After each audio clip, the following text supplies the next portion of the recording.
Last night, Apple had their Scary Fast event. There was a lot of speculation as to what was going to be presented. And right out of the gate, Tim Cook told us exactly what we were getting: MacBook Pros. Initially, when we were going through what was being announced, and they said, oh, M3, like they were announcing 3 chips at the same time. When they said just M3, I was like, oh, well, maybe they're also going to refresh the Air. But no, that's not what they did. They announced the MacBook Pros, as I said, and one other device.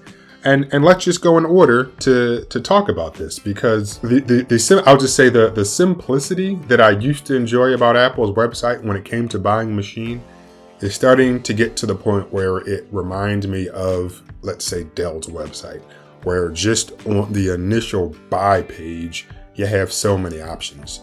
And I'll show you. So let's get started. Consider subscribing. First thing I'd like to call out is CNBC's website. Apple announces new M3 chip and cuts the price to the entry-level MacBook Pro. Based off of what's still available on Apple's website, that's a true statement. But as we all know, there used to be a 13-inch MacBook Pro. Now, granted, it was different. It was what we were used to, and then once Apple transitioned to Apple Silicon and came out with the 14 and 16-inch MacBook Pros, the 13-inch one just looked like it didn't belong. And as we can see here, it's no longer an option. We have the 14 and 16-inch options, and as you can see down here, you can filter it by the M3, M3 Pro, and M3 Max. And before I continue, because we will talk about that, if you come up here, in fact, let me come back to this page since we're not using it anymore. If I click on Mac, up here, this is, they're going to update this. I know they will, but we can see, and hopefully I can figure out how to, wait, can I just zoom right now? No, oh, I can, yes.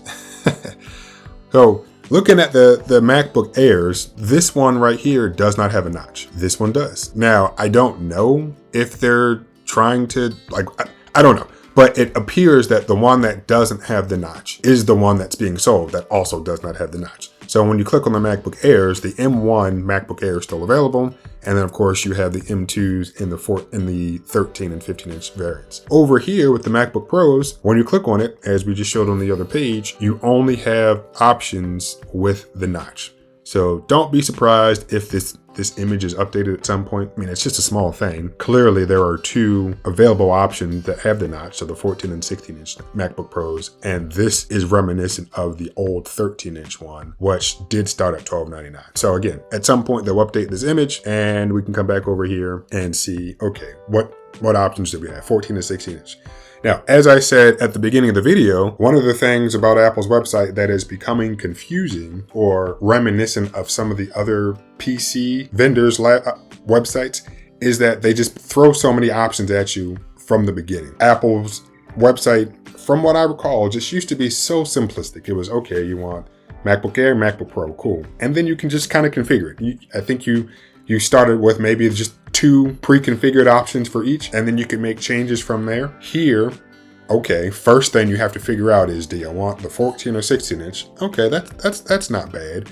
But as you're scrolling down, there's 5 pre-configured options. Like that's just too many.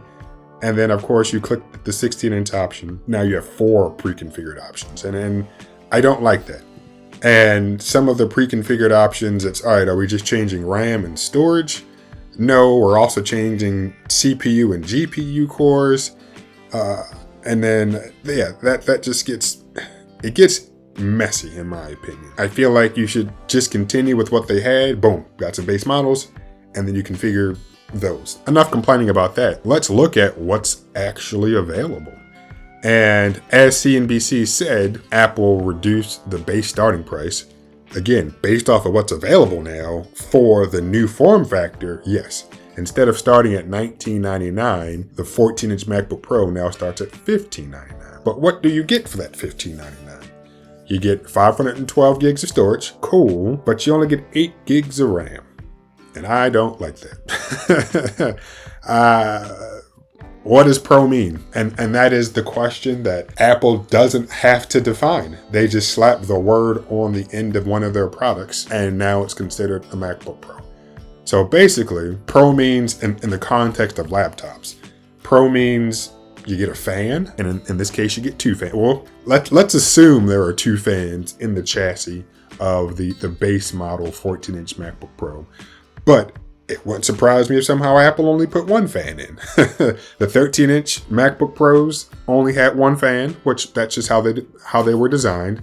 But the iMac also only had one fan for the base configuration. So for $15.99, you get, again, 512 gigs of storage, which is probably the slower storage because there's most likely only a single NAND chip, the way that they were doing it last year. And then, yes, 8 gigs of RAM.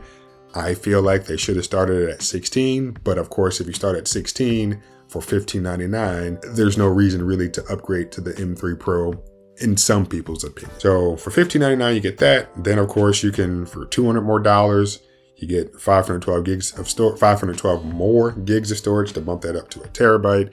And then now we're at the M3 Pro, which starts at 512 gigs of storage and 18 gigs of RAM. And then of course, it actually comes with the M3 Pro instead of the regular M3 chip.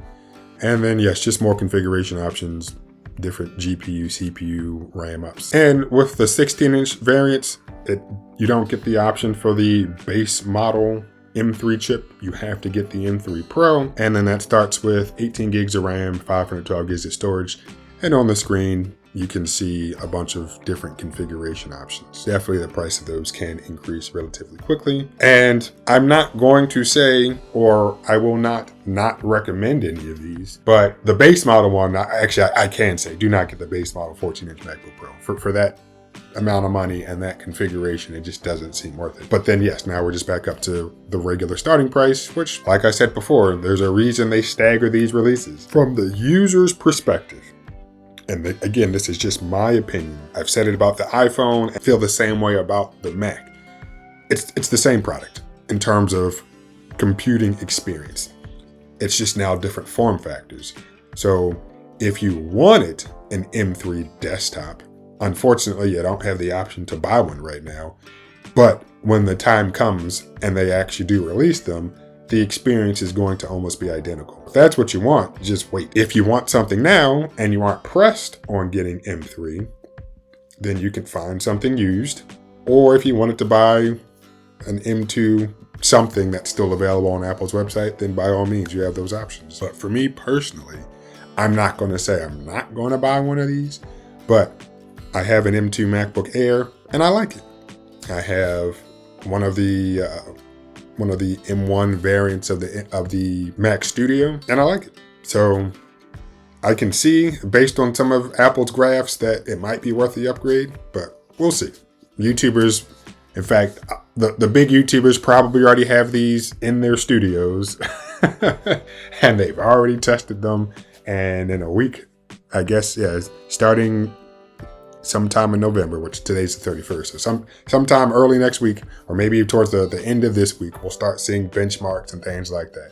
So there's no advantage really to pre-ordering any of this stuff, in my opinion. Hold off, see what some people's actual real use case scenarios are, and then make a decision at that point. The only thing that actually disappointed me yesterday, and if you got this far, great, is the fact that Tim Cook didn't come out in something that wasn't just regular black clothes. If he had come out in something cool, I'd be like, hey, that's pretty nice. It is the day before Halloween. Kudos. Oh, and the last thing that I'll say in the event that I find a way to include this is that they did, I guess, add a new color or merge color. I don't know. There's a silver option and there's a space black option instead of space gray.